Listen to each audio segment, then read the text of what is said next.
Hello everyone, welcome to this session of Textbook Super Coaching. This is me, Tulika, your UGC NET Paper 1 faculty, and these are the timings of my free live sessions on YouTube and Textbook app.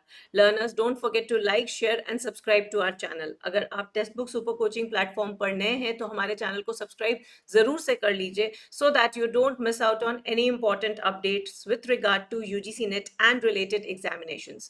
Learners, if you are getting yourselves enrolled in any subscription-based course, you can avail an additional 25% discount by using my faculty code Tulika Art. So learners, आज हम एक बहुत important topic पे discussion करने जा रहे हैं जो कि रिसर्च से रिलेटेड है. तो आज का ये सेशन न केवल आपके रिसर्च ऑफ यूजीसी के लिए हेल्पफुल होगा, बट जितने भी आपके रिलेटेड एग्जाम्स है, अगर हम बात करें स्टेट लेवल के एग्जाम्स है, जेके सेट है, के सेट है, जो अभी आने वाले समय पे कंडक्ट किया जाएगा, उन सभी एग्जाम्स के लिए, even for PhD interviews, PhD entrances, ये सभी चीज के लिए हेल्पफुल रहेगा. सो ये एक ऐसा बेसिक कंसेप्ट है जो हम आपके साथ आज डिस्कस करना चाह रहे हैं. So that is going to be very very helpful for all of you. But before that I would like to tell you that हमारे सारे फैकल्टीज सेशंस लेते हैं यूट्यूब के प्लेटफॉर्म पर. So do join them as per their timings, as per your subjects. So learners, this is my Telegram group. So हमारे Telegram channel को जरूर से ज्वाइन कर लीजिए. कोई भी इंपॉर्टेंट अपडेट होती है हम आपके साथ इस चैनल के माध्यम से शेयर करते हैं. तो आपने करना है इस कोड को scan and you will be able to join the Telegram group.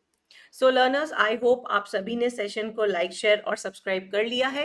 हमारे सिंगल सब्सक्रिप्शन में आपको मिलते हैं video courses, mock test, study notes and live classes by the experts. So learners, let's talk about validity and reliability in research. So ये दोनों terms बहुत frequently use किए जाते हैं रिसर्च में. ठीक है. सो जब भी हम बात करते हैं रिसर्च की, तो सबसे इंपॉर्टेंट बात होती है कि क्या वो रिसर्च वैलिड है, क्या वो रिसर्च रिलायबल है. राइट तो हम ये भी कह सकते हैं कि ये दोनों टर्म्स जो हम यूज कर रहे हैं, ये दोनों टर्म्स हमारी रिसर्च की क्वालिटीज को भी डिपेक्ट करती हैं. कोई भी रिसर्च को तभी रिसर्च कहेंगे अगर वो वैलिड होगी या वो रिलायबल होगी. तो दोनों ही का बहुत सिग्निफिकेंस है. बट ये वैलिडिटी और रिलायबिलिटी कैसे टेस्ट करेंगे, इसको टेस्ट करने का क्या तरीका है, किस किस तरीके से हम इन दोनों कंसेप्ट्स को अपनी रिसर्च में यूज करते हैं, we are going to discuss that in our today's session. So I hope आप सबों ने सेशन को लाइक, शेयर और सब्सक्राइब कर लिया है. सबसे पहले तो ये टर्म समझते हैं, रिलायबिलिटी यानी कि विश्वसनीयता. ठीक है, ये है क्या? Reliability refers to whether or not you get the same answer by using an instrument to measure something more than once.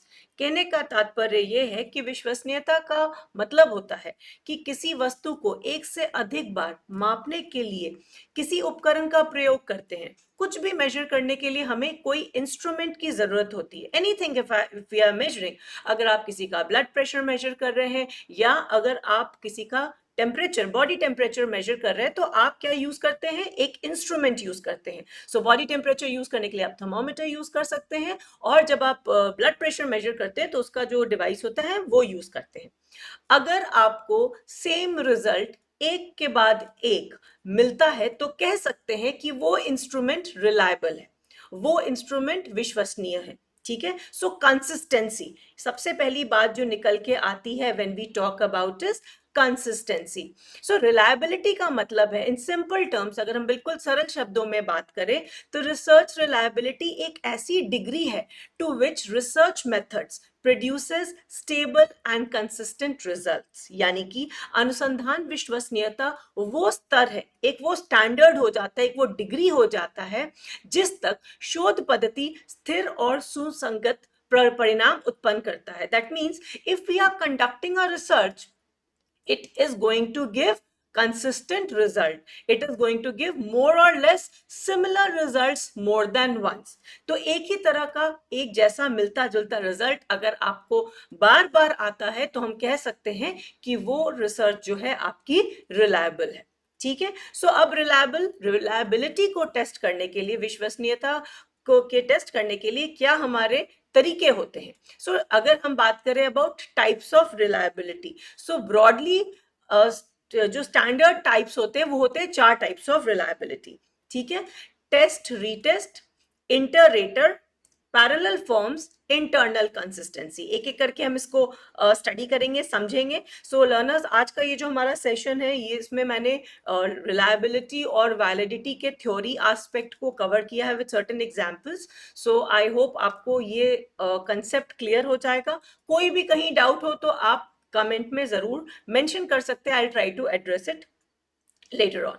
So learners, जैसे हम बात कर रहे थे टेस्ट रीटेस्ट, मान लीजिए हमने एक टेस्ट कंस्ट्रक्ट किया, ठीक है, जिसको हम किसी चीज को मेजर करना चाहते हैं। तो अगर ये टेस्ट मेरा over the period of time, इसको अगर हम दोबारा से करते हैं, अगर same test over the period of time मेरे कंसिस्टेंसी को मेजर कर रहा है, अगर मेरी स्थिरता को माप रहा है, वो टेस्ट जो है वो over the period of time, certain time के बाद करने के बाद भी मुझे सही रिजल्ट्स दे रहा है, दैट मीन्स इस टेस्ट में क्या है, रिलायबिलिटी है। तो ये जो तरीका होता है, ये जो टाइप ऑफ रिलायबिलिटी होती है, ये होती है टेस्ट रीटेस्ट या टेस्ट पुनर्परीक्षण, जो कि समय के साथ over the period of time अगर हमें वो टेस्ट रिजल्ट सही दे रहा है, तो हम कह सकते हैं कि वो टेस्ट जो है रिलायबल है। नाउ अगर हम इसकी बात करें कि इसको कितने ड्यूरेशन पे टेस्ट से रीटेस्ट होना चाहिए, सो आइडियली 45 डेज ड्यूरेशन होता है किसी एक टेस्ट को जब आप एडमिनिस्टर करते हैं, और फिर 45 डेज के बाद आप वही टेस्ट एडमिनिस्टर करते हैं, और अगर आपको रिजल्ट्स ऑलमोस्ट सेम आते हैं, तो आप कह सकते हैं कि ये टेस्ट जो है ये रिलायबल है। ठीक है। दूसरा होता है इंटररेटर। अगर मान लीजिए कोई एक टेस्ट आपने कंडक्ट किया है और वही टेस्ट किसी दूसरे ने भी कंडक्ट किया है, और हमारे पास जो परिणाम आ रहे हैं वो लगभग सेम है, काफी हद तक सेम है, यानी कि उस टेस्ट की ये रिलायबिलिटी है कि अगर इंटररेटर यानी कि अंतर दर निर्धारित करने वाला, एक से ज्यादा लोग भी अगर उसको यूज कर रहे हैं, द सेम टेस्ट में कोई बदलाव नहीं है, उसी समय अगर हम टेस्ट को कंडक्ट कर रहे हैं बाय डिफरेंट पीपल, एक ही परीक्षण को अलग अलग लोगों द्वारा आयोजित किया गया है, और तब अगर हमें रिजल्ट सेम आ रहा है, तो हम कह सकते हैं कि इस टेस्ट की रिलायबिलिटी है। नेक्स्ट इज पैरेलल फॉर्म्स, यानी समांतर रूप। कई बार ऐसा होता है कि हमें जो चीज मेजर करनी होती है उसके लिए हम एक टेस्ट कंस्ट्रक्ट करते हैं, साथ ही साथ मिलते जुलते लाइंस पे एक और टेस्ट को कंस्ट्रक्ट करते हैं जिसका भी एम ऑब्जेक्टिव सेम होता है।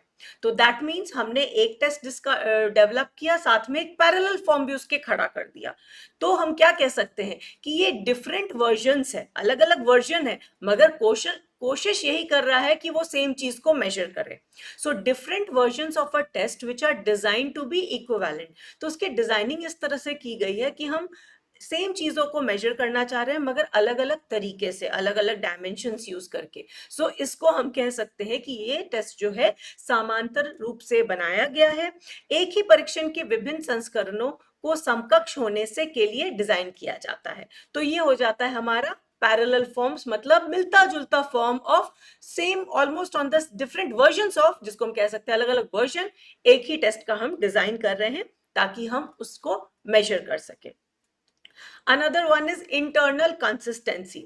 अब मान लीजिए हमने कोई भी एक टेस्ट को डेवलप किया, एक क्वेश्चनर को डेवलप किया, इसमें जितने भी आइटम्स हैं, हर एक इंडिविजुअल आइटम जो हमारा टेस्ट का है वो एक ही बात की तरफ इशारा करता है, उसका जो पॉइंट ऑफ व्यू है, उसका जो अप्रोच है, वो एक ही तरफ डायरेक्टेड है, राइट। तो तब हम कहते हैं कि इस पर्टिकुलर टेस्ट की, इस पर्टिकुलर टूल की इंटरनल कंसिस्टेंसी है, यानी आंतरिक स्थिरता। एक परीक्षण के व्यक्तिगत आइटम, यानी कि अगर आपने एक क्वेश्चनर बनाया मान लीजिए, और आप उसमें इंटेलिजेंस टेस्ट करना चाह रहे हैं, ठीक है, अगर आपने इंटेलिजेंस टेस्ट करने के लिए एक क्वेश्चनर बनाया और उस क्वेश्चनर में 50 क्वेश्चंस हैं, तो ये 50 के 50 एक एक करके अगर आप कंसिडर कीजिएगा, तो हर एक आइटम उस क्वेश्चनर का इंटेलिजेंस को ही डायरेक्टली या इनडायरेक्टली टेस्ट करेगा। यहाँ पे इसका कोई भी आइटम पर्सनालिटी को टेस्ट नहीं करेगा, ठीक है। सो जो इसने इसको टेस्ट करना था, हर एक आइटम उस टेस्ट का is going to test that thing, तब कहते हैं कि इस पर्टिकुलर टेस्ट की इंटरनल कंसिस्टेंसी है, ठीक है। तो ये होती है हमारी types of reliability. So test retest हम कब करते हैं?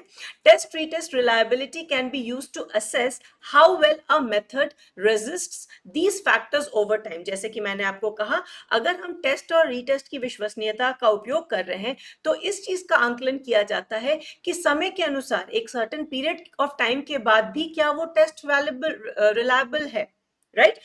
और जो मान लीजिए मेरा टेस्ट का रिजल्ट आया, एक टेस्ट का मेरा रिजल्ट आया 45 और मैंने 45 डेज के बाद ये रिजल्ट किया, ये टेस्ट किया, तो इस ये डिफरेंस जो आया 46, तो जितना कम डिफरेंस आएगा, the smaller the difference between two set of results, higher is the test retest reliability. कहने का मतलब है जितना इन दोनों के बीच में, आज जो मैंने एक टेस्ट लिया उसमें किसी का स्कोर हुआ 10 और 45 डेज के बाद मैंने वापस से वही टेस्ट एडमिनिस्टर किया तो उनका रिजल्ट हुआ 11.5।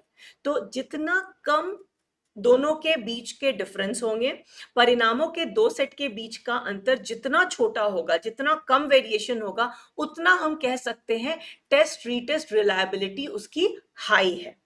ठीक है। Now if we talk about interrater, interrater को हम क्या कहते हैं? Inter observer. तो जैसे हमने अभी आपको बताया कि इंटररेटर रिलायबिलिटी क्या मेजर करता है?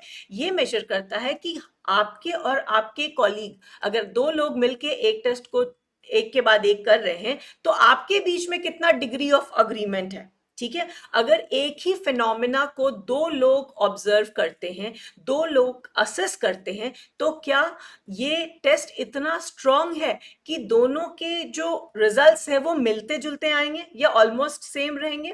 You see it when data is collected by researchers assigning ratings, scores or categories to one or more variables. मान लीजिए आप कोई भी एक वेरिएबल को स्टडी कर रहे हैं और आपके द्वारा कलेक्ट किया गया डेटा और आपके फेलो कलीग के द्वारा कलेक्ट किया गया ऑब्जर्वेशन या डेटा अगर सिमिलर लाइंस पे है तो दैट मीन्स हम कह सकते हैं कि इस टेस्ट की इंटररेटर रिलायबिलिटी हाई है। कई बार ऐसा होता है कि वाइवा अगर हो रहा होता है तो हम अपने स्टूडेंट्स को मार्क्स देते हैं। ठीक है। तो मान लीजिए आपको 10 नंबर में से देना है और एक आप इंटरनल है या एक्सटर्नल है या दोनों जने एक्सटर्नल है। ठीक है। आप दो लोग हैं जो कि गए हैं किसी बच्चे का वाइवा अटेंड करने के लिए और आपको 10 में से नंबर देना है। अब आपके पास एक टेस्ट बिल्ड किया हुआ है और उसमें बहुत सारे आइटम्स हैं। अब ये टेस्ट दोनों के पास है, आप दोनों ने एक इंडिविजुअल को असेस करना है इस टेस्ट पे। ठीक है। तो आपने अगर दिया 9 और दूसरे ने दिया 8.5 तो हम कह सकते हैं कि इस टेस्ट की इंटररेटर रिलायबिलिटी इज हाई, राइट? क्योंकि आपने सर्टेन वेरिएबल्स को टेस्ट किया जो यहाँ पे मेंशन था और उसके अनुसार आपने रेटिंग दिया। वही अगर हम एक किसी ने 3 दिया और एक किसी ने 8.5 दिया तो हम कहेंगे कि यहाँ पे इंटररेटर रिलायबिलिटी नहीं है क्योंकि दोनों के रेट करने में काफी अंतर है। ठीक है। सो कोई भी टेस्ट अगर आपका डिग्री ऑफ अग्रीमेंट, ये अगर किसी ने 9 दिया और किसी ने 8.5 दिया, दैट मीन्स ये दोनों इसी पॉइंट पर अग्री कर रहे हैं। जिन्होंने इस चीज को ऑब्जर्व किया है इसको हम कह सकते हैं कि यहाँ पे इस टेस्ट में इंटररेटर रिलायबिलिटी है। पैरेलल फॉर्म्स रिलायबिलिटी, यहाँ पे जैसे मैंने कहा सिमिलर लाइंस पे equivalent, two equivalent versions of a test. आप लोग को याद होगा जब कोविड बहुत स्प्रेड किया हुआ था उस समय कोविड को टेस्ट करने के लिए हमारे पास बहुत सारे तरीके हुआ करते थे, अलग अलग तरीके से लेबोरेटरीज में से टेस्ट किया जाता था। तो एक स्टैंडर्ड टेस्ट बनने से पहले हम कई बार ऐसा होता था कि हम एक तरीके से एंटीबॉडी टेस्ट कराते थे और कोई दूसरा टेस्ट भी कराते थे कि ताकि इसकी सत्यता हम सुनिश्चित कर सके। So parallel forms of reliability कहने का मतलब है एक ही चीज को टेस्ट करने के लिए दो मिलते जुलते equivalent version of a test, right? अगर आपको दो अलग अलग असेसमेंट टूल्स या सेट ऑफ क्वेश्चंस आप डिजाइन कर लें, आपको मेजर एक ही चीज करना है, आपको बच्चे का अंडरस्टैंडिंग लेवल को मेजर करना है, आपको बच्चे का रिफ्लेक्टिव अंडरस्टैंडिंग को मेजर करना है। अब इसको आप इसके लिए आप क्या करेंगे? अगर आपको रिफ्लेक्टिव अंडरस्टैंडिंग बच्चे की चेक करनी है तो आप बनाएंगे हायर ऑर्डर क्वेश्चंस, राइट? अब ये जो हायर ऑर्डर क्वेश्चंस होंगे इसके आप दो अलग अलग सेट बना लेंगे। ये भी हायर ऑर्डर को ही टेस्ट करता है, ये भी हायर ऑर्डर को टेस्ट करता है। तो क्या है ये दोनों समानांतर रूप है जो कि, और अगर हमें सेम लाइंस पे हम काम कर लेते हैं, मिलता जुलता हमें रिजल्ट्स आ जाता है, तो हम कह सकते हैं कि हमारा parallel form reliability is high.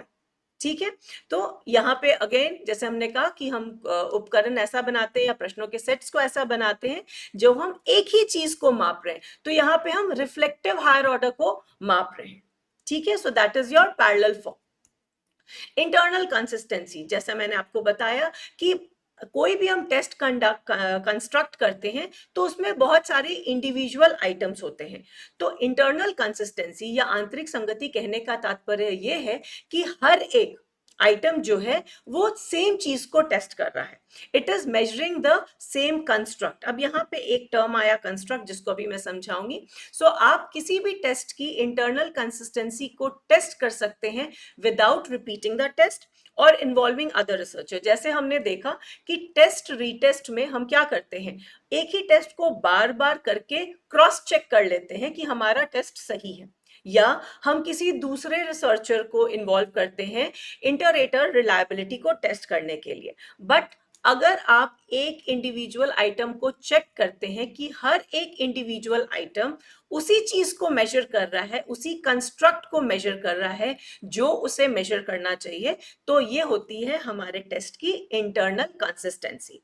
ठीक है, तो आप परीक्षण को दोहराए बिना या किसी अन्य शोधकर्ता को शामिल किए बिना भी आंतरिक स्थिरता की गणना कर सकते हैं। इसलिए जब आपके पास केवल एक ही डेटा सेट होता है तो ये विश्वसनीयता का आंकलन करने का एक अच्छा तरीका है। सो अगर कभी क्वेश्चन पूछा जाए कि if you have just single data set right, और आप पैरेलल फॉर्म्स नहीं बना सकते, तो आप किस तरह से अपने टेस्ट की रिलायबिलिटी को असर्ट करेंगे, तो what will be the method, it will be internal consistency. हम हर एक आइटम को टेस्ट करेंगे कि क्या ये उसी कंस्ट्रक्ट को मेजर कर रहा है which it is suppose to major.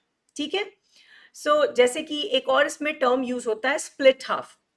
जब भी हमें इंटरनल कंसिस्टेंसी किसी भी टेस्ट की मेजर करनी होती है तो हम एक तरीका उठाते हैं स्प्लिट हाफ मेथड। ठीक है, स्प्लिट हाफ मेथड क्या होता है कि मान लीजिए ज्यादातर ये क्वेश्चन एयर के केस में किया जाता है।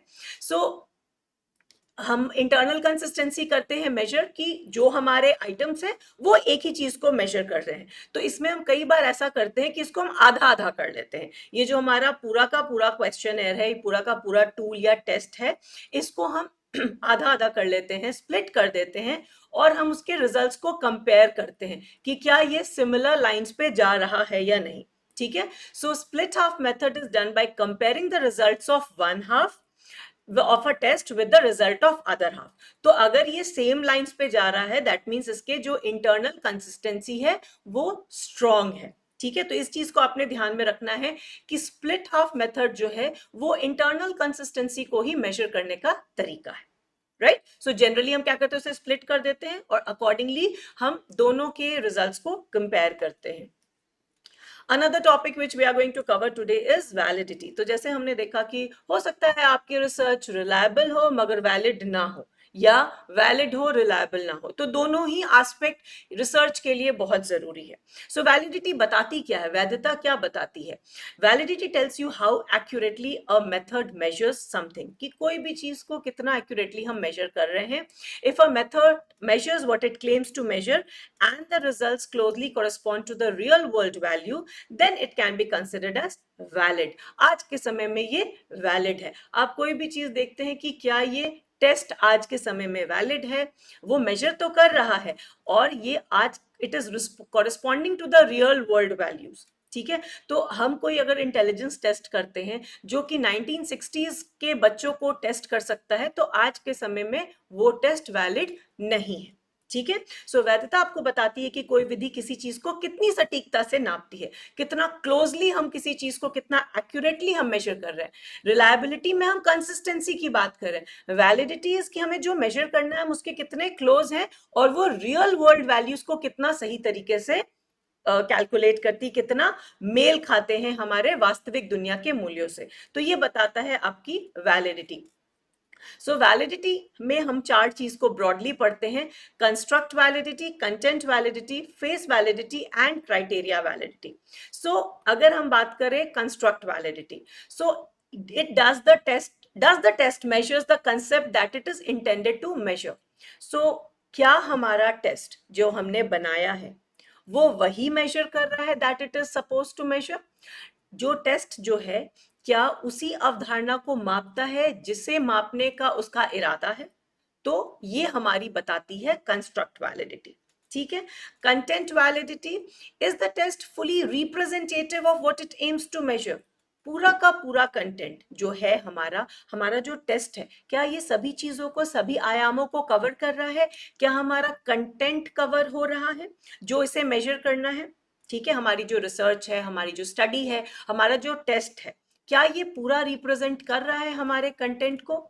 Face validity, does the content of the test appear to be suitable to its aims? जैसे हम कहते हैं ना कि फेस वैल्यू होता है, उसी तरह से किसी भी टेस्ट की फेस वैलिडिटी होती है। तो जो हमारे टेस्ट का कंटेंट है, क्या ये दिख रहा है कि ये सूटेबल है, जो मेजर करना चाहिए, क्या इसका पूरा पूरा फेस वैल्यू है? ठीक है, उद्देश्यों के लिए अकॉर्डिंगली क्या ये उपयुक्त पर प्रतीत हो रहा है? देख के आपको कैसा लग रहा है कि ये सही है कि गलत है? ठीक है, सफिशिएंट है या इनसफिशिएंट है? Criteria validity. Do the results accurately measure the concrete outcome they are designed to measure?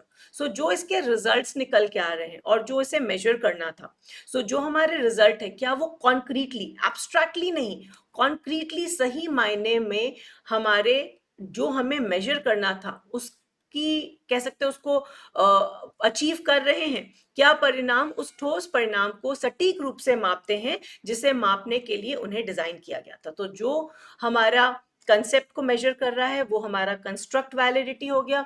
जो हमारा पूरे के पूरे कंटेंट को रिप्रेजेंट कर रहा है वो कंटेंट वैलिडिटी हो गया। उसका फेस वैल्यू कैसा अपीयर हो रहा है, फेस वैलिडिटी हो गया।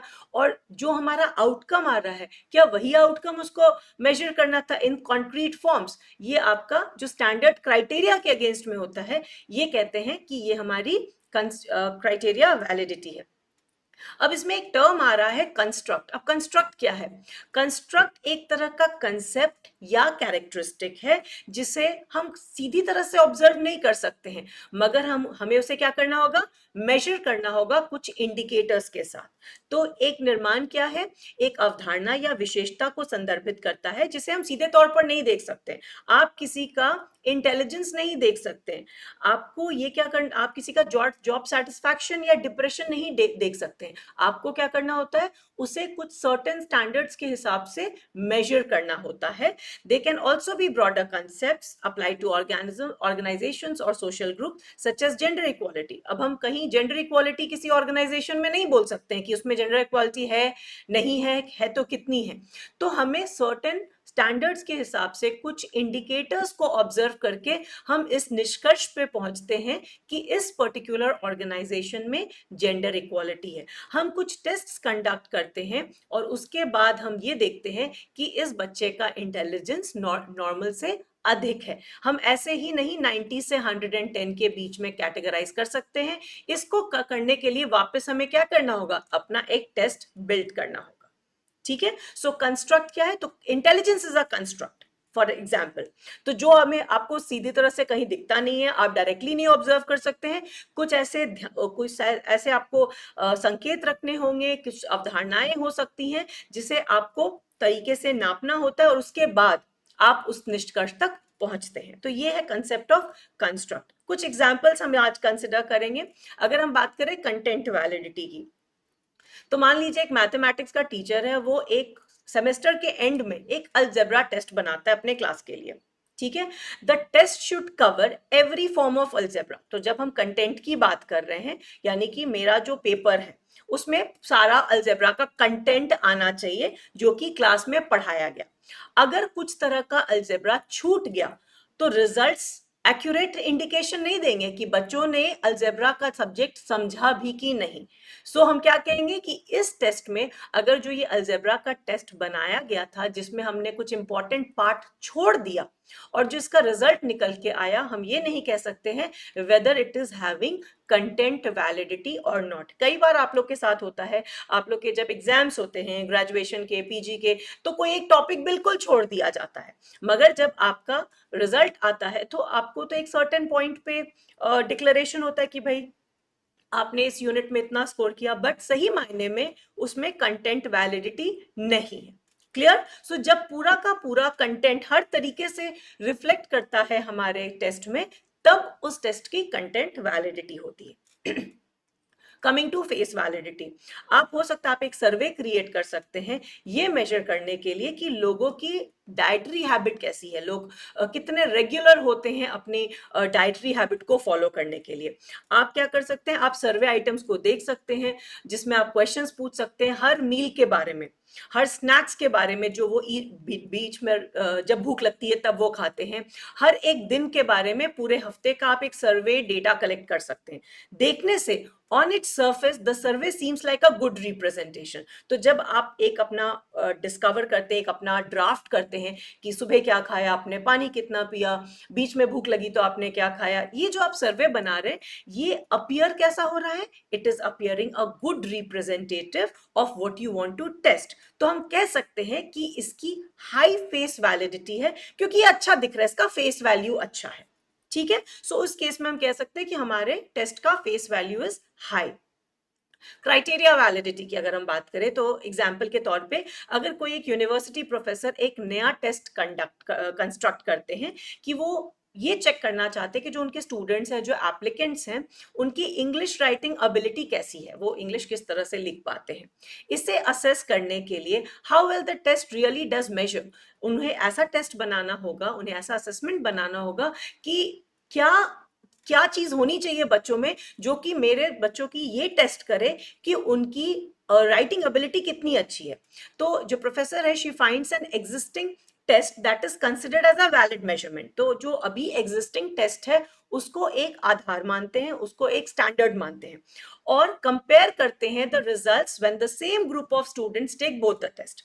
जो उन्होंने टेस्ट बनाया और एक स्टैंडर्ड जो क्राइटेरिया है, जो पहले से एक स्थापित क्राइटेरिया है, स्टैंडर्ड है, वो टेस्ट जो कि इंग्लिश राइटिंग एबिलिटी को टेस्ट करता है, और जो प्रोफेसर ने अपना टेस्ट बनाया उसको साथ में रखता है और दोनों के रिजल्ट्स कंपेयर करता है। तो मान लीजिए एक जो स्टैंडर्ड राइटिंग कंसेप्ट था उसमें एक स्टूडेंट ने 50 स्कोर किया, ठीक है, और इन्होंने जो कंसेप्ट अपना टेस्ट बनाया उसमें स्टूडेंट ने 48 स्कोर किया। तो और अब उन्होंने क्या किया, इस रिजल्ट्स को कंपेयर किया, तो इनका ये टेस्ट इस क्राइटेरिया को फुलफिल करता है जो कि ऑलरेडी मानक के रूप में है, स्टैंडर्ड के रूप में है। ठीक है, so if the outcomes are very similar the new test is having high criteria validity. किस चीज का क्राइटेरिया, इंग्लिश राइटिंग का क्राइटेरिया जो कि ऑलरेडी स्थापित है। तो ये जो स्टैब्लिश्ड क्राइटेरिया है जो मेजर करना था इस टेस्ट को, ये तो टेस्ट मेजर करता है, इनका जो नया टेस्ट था उसने भी वही चीज को मेजर किया। तो हम कह सकते हैं कि इस टेस्ट की हाई क्राइटेरिया वैलिडिटी थी। So I hope with these examples you have understood what is validity, basic and understanding of what is validity, what is reliability. कुछ सब टाइप्स और भी हैं जो कि हम ऑफ एंड ऑन करते रहते हैं, ये सारे थोड़े कॉम्प्लेक्स थे, so I wanted it to cover with all of you. I hope आप सबको ये चीजें समझ में आ गई होंगी। Don't forget to like, share and subscribe to our channel। और ये है आपका homework question which is based on reliability and validity। तो इस क्वेश्चन को पढ़ेंगे और इसका आंसर आप मुझे देंगे in the comments after the session gets over, right? So this talks about the reliability and validity for the session। I hope you enjoyed the session। आपको आज का सेशन informative और interesting लगा हो। इस concept को जरूर से समझ लीजिए क्योंकि ये आपको हर पड़ाव में काम आएगा। एग्जाम्पल्स के साथ हमने इसलिए एक्सप्लेन किया है ताकि आप इसे रिलेट कर सकें और इसकी आपको कंप्लीट अंडरस्टैंडिंग हो सके। So learners, that's it for the session। I hope you enjoyed। Thanks for watching। Don't forget to like, share and subscribe to our channel and do join my Telegram channel। And these are the sessions timings। So हम next class में मिलेंगे। Take care। Bye bye।